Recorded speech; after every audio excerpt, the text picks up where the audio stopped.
amazing moments. Just having been in the editor's room and knowing how this shit works and having edited movies and having edited my own movies and seeing things that got cut. With The Good Exorcist, things that I had to take out because Al Ray thought weren't right for the channel or right for the network, that were funny to me, or because for legal reasons they were like, you can't say that or you can't put that on there.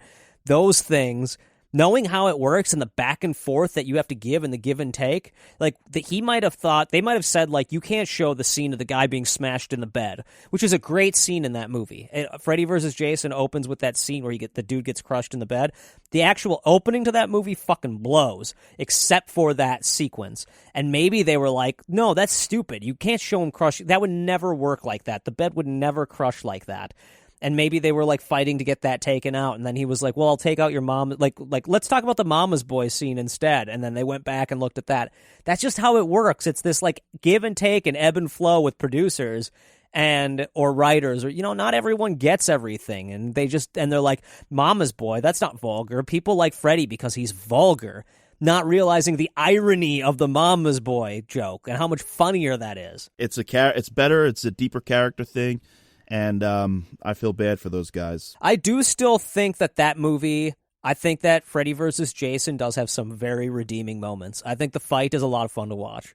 Oh, hell yeah. And there's a book here that I came across in my research. It's called Slash of the Titans, and it's about the 17 different scripts that were written for Freddy vs. Jason. I would definitely pick that book up. I would totally be interested in the scripts, because I've heard that it went through hell, just script after script after script after 17 times. So reading more about that would be fascinating. So at one point, Quentin Tarantino in an interview teased that he would love to do the Ultimate Jason movie. Now, in my mind, it's the Ultimate Jason movie from Quentin Tarantino is just Samuel L. Jackson calling Jason a motherfucker for 90 minutes. Come on, you motherfucker! Motherfucker! That's the whole thing. But I have a question for you, Josh. Yes.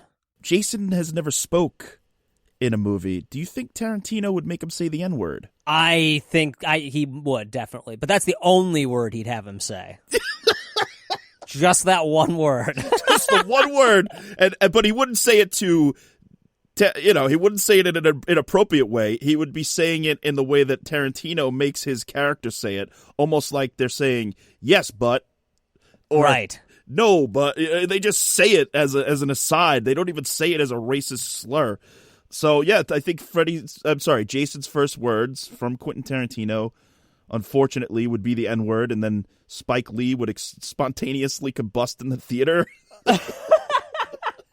Knowing Tarantino, though, he would love to do that in the same way that he would love to do a Star Trek movie, which is what he's talking about now. N-words in space? That's not even what I think. I think he loves to challenge himself in a weird way, besides the fact that he has to put feet in everything.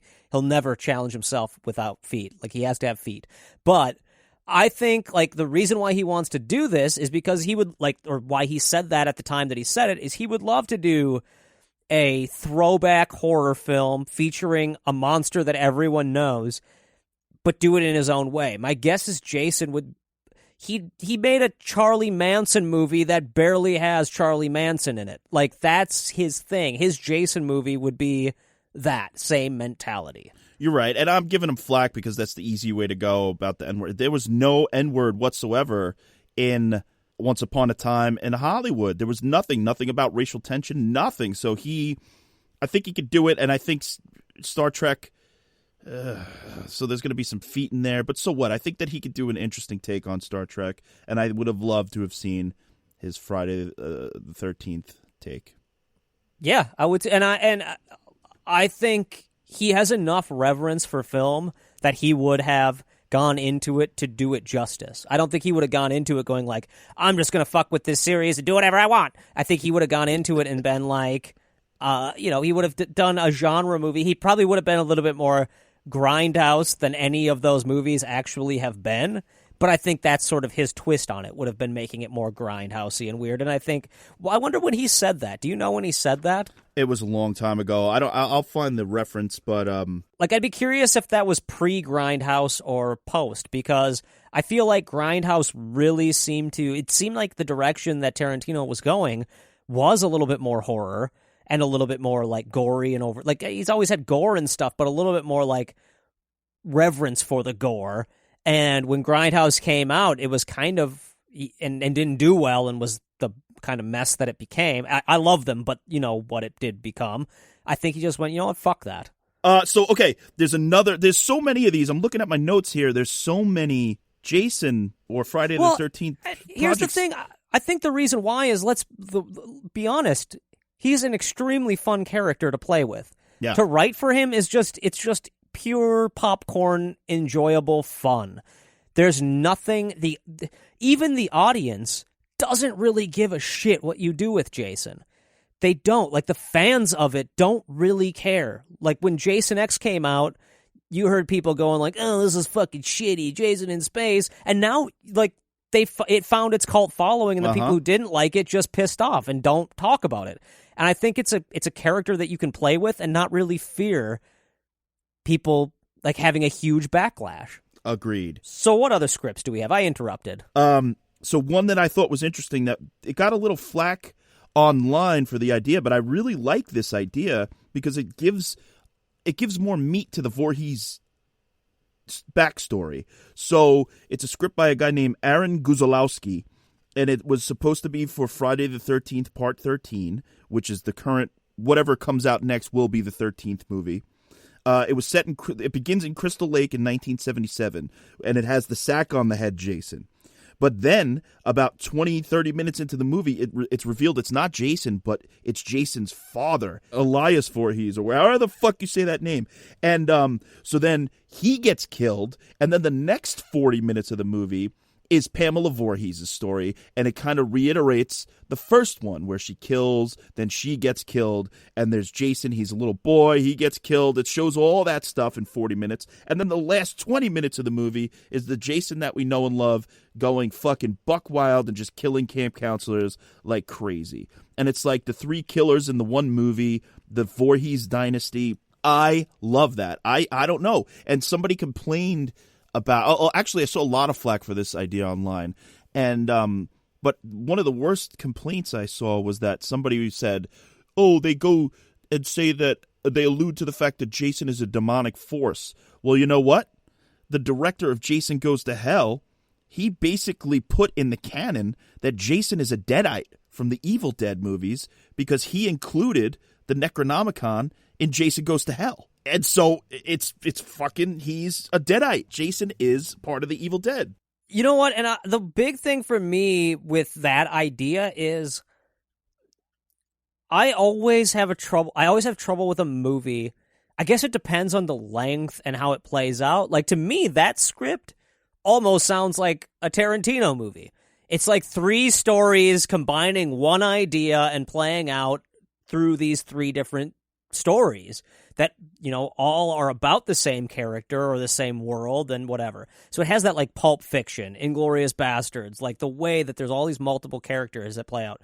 But I'm afraid that with the way that the Jason movies are often made and the low budget we know they're often given and the way they're always cutting corners, that in the end we'd just be given, like, a chunk of a story, a chunk of a story, a chunk of a story, without anything really tying the vibe together. Now, that's the script I'm most interested in reading, because that's the kind of script that I would personally love to direct. It sounds like a challenge. It sounds like something that you'd probably have to rewrite a few times as you go into production, figuring out, like, how do we tie these characters together? Like, as you're doing storyboards and animatics and learning how the story is actually going to play out, it's something you build.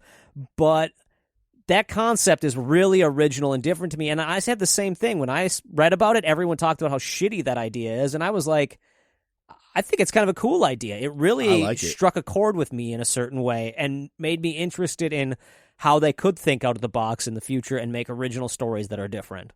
There's one final one that comes from Kane Hodder himself, who played Jason in Part 7, 8, which just takes Manhattan, 9 Goes to Hell, and then Jason X. And then he didn't rejoin for Freddy vs. Jason, and he's kind of bitter about that. He delves into that in Camp Crystal Lake Memories. his idea for part 13 is to bring back all the survivors and have one jamboree with all the people who survived all the Friday the 13th movies where he plays Jason. I love it because give me my Corey Feldman, motherfucker. Yeah, and I think that's a cool idea, especially in the mentality that you can do whatever the fuck you want with Jason. Like that is a great, to me, that's a great fan, not fan film in the sense of made by a fan, but fan film and giving people what they want. Just a blast of a movie and have fun with it and give us some time with each one of those characters and then watch them die. Just to go and be like, let's kill them all. That, to me, that's just a riveting little fun. Give us our Kane Hodder finale. Right. It's part 13, so it has to be a finale of sorts. That's what I remember reading Fangoria years ago. I believe it was even Sean Cunningham who said, we have to go to at least 13. Yeah. So go to at least 13, and then after that, reboot the thing. Do whatever you want to do. But give us Corey Feldman. You want to hear a quick Corey Feldman story? I do. I really do. Corey Feldman. I went to see Corey Feldman in the late 90s play a gig in Queens, and this wasn't when he was doing Michael Jackson stuff. He was doing more hardcore, more rock and roll influence stuff. So he had a guitar, bass, drum band, and he was the front man. And I was into it. I was loving it. And I don't know, I'm just tall, so I guess, and it was sort of a small place. So during the show, behind me, somebody yelled out, "Play Stand By Me." And Corey got fucking pissed, but he thought it was me who said it. So he runs up and he goes, "Why don't you shut your mouth, you jock douchebag?" He's a jock douchebag? He called me a jock douchebag. I don't look like a jock. I don't know, look more like a fucking hot dog or something. But he called me... He called me a jock douchebag, and I kind of stood there, and I didn't want to say, but I said, it wasn't me. That's hilarious. Oh, my God. So then, fast forward to the finale, the motherfucker starts playing Stand By Me, and he points at me, and he goes, "This is for you, dick." Oh, my God, that's amazing. So he was going to play it the whole time? He was going to play it. And he just was pissed that somebody shouted out at his show. Somebody ruined the punchline? Yeah, like, oh, dude, and I don't care. Even if Corey Feldman comes up and punches me in the face, that guy's performances back in the day, he gave me so much joy, from The Goonies to Stand By Me to The Lost Boys. He was in The Burbs. I mean, that Burbs, dude, man, he's great in The Gremlins. Burbs. Yep. He was great in so many movies, and I don't care, man. Corey, you called me a jock douchebag, you called me a dick, and then you played Stand By Me anyway. But I wasn't the one, okay? If you remember this. And I also like your song, Ascension Millennium. I like that song, man. So let's be friends, all right? Come on the podcast. If you hear this, Corey Feldman, come on the podcast. Let's do an episode. And I'm not saying, yeah, for sure. I agree with you, Josh. And I'm not saying it in an ironic way. I mean it. So let's clear the air. Clear the air. You're, John, I'll tell you right now, you are not a jock.